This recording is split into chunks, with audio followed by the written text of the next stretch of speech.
La déclaration préalable. La déclaration préalable, c'est une obligation du maître d'ouvrage prévue à l'article L4532-1 du Code du travail, afin d'informer les autorités administratives compétentes de l'ouverture prochaine d'un chantier d'une certaine importance. C'est la déclaration préalable d'ouverture de chantier. Voilà dont il est question là. Donc les conditions, 2 cas possibles. La déclaration préalable est obligatoire dans 2 cas. Soit l'effectif du chantier dépasse 20 travailleurs à un moment donné, et en plus des 20 travailleurs, le délai global est supérieur à 30 jours ouvrés. C'est soit l'effectif, soit le volume prévisible des travaux est supérieur à 500 hommes-jours, 500 hommes-jours multipliés par 7 heures par jour, ou par 35 heures par semaine, ça fait 3500 heures de travail, 500 hommes-jours. Alors les conditions, quelles sont les personnes concernées? Le maître d'ouvrage doit adresser cette déclaration préalable aux institutionnels de la prévention, le coordonnateur de sécurité, le coordonnateur SPS, à qui le maître d'ouvrage peut demander de la rédiger, les destinataires de cette déclaration qui sont l'inspection du travail, l'OPP-BTP, le service prévention de la CARSAT, territorialement compétent au lieu du chantier. Voilà. Les délais, donc la déclaration préalable est transmise en même temps que la demande de permis de construire, ou à défaut de permis de construire, 30 jours au moins avant le début des travaux.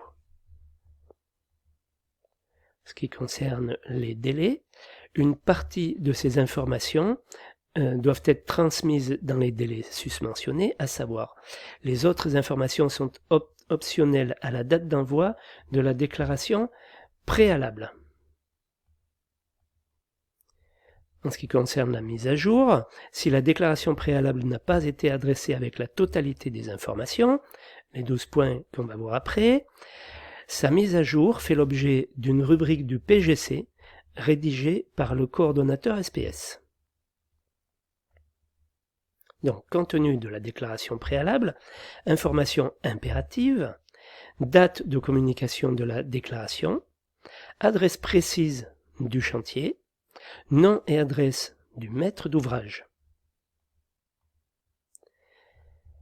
Nature de l'ouvrage, préciser succinctement son importance, c'est mieux. Nom du maître d'œuvre, ou des maîtres d'œuvre s'ils sont plusieurs. Date présumée du début des travaux. Délai prévisionnel d'exécution des travaux.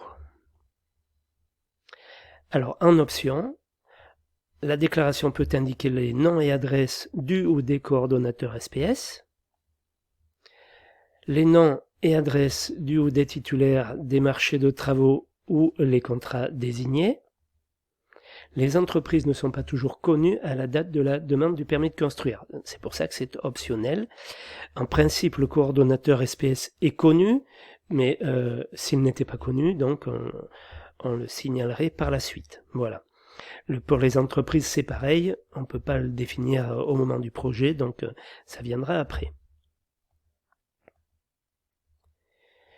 Les noms et adresses du sous-traitant pour les mêmes raisons. L'effectif prévisionnel des travailleurs appelés à intervenir sur le chantier, à savoir l'effectif moyen ou effectif de pointe, le nombre d'hommes-jours, ça peut être optionnel. Le nombre d'entreprises présumées appelées à intervenir sur le chantier. L'article du Code de travail, toutefois, il prévoit que le non-envoi de cette déclaration à l'inspection du travail est puni d'une amende de 4 500 €. Pour le maître d'ouvrage, la personne physique, est portée à 22 500 € si la condamnation vise la personne morale. Voilà, donc faut absolument faire cette déclaration d'ouverture de chantier. Voilà, en ce qui concerne le permis de construire et de démolir, on a fait le tour. Il n'est pas question de retenir tout ça, c'est à titre d'information. Avec l'expérience, vous en retiendrez un petit peu parce que vous saurez quelles sont vos tâches à faire, mais vous devez connaître, en tout cas, les différents aspects du permis de construire et du permis de démolir.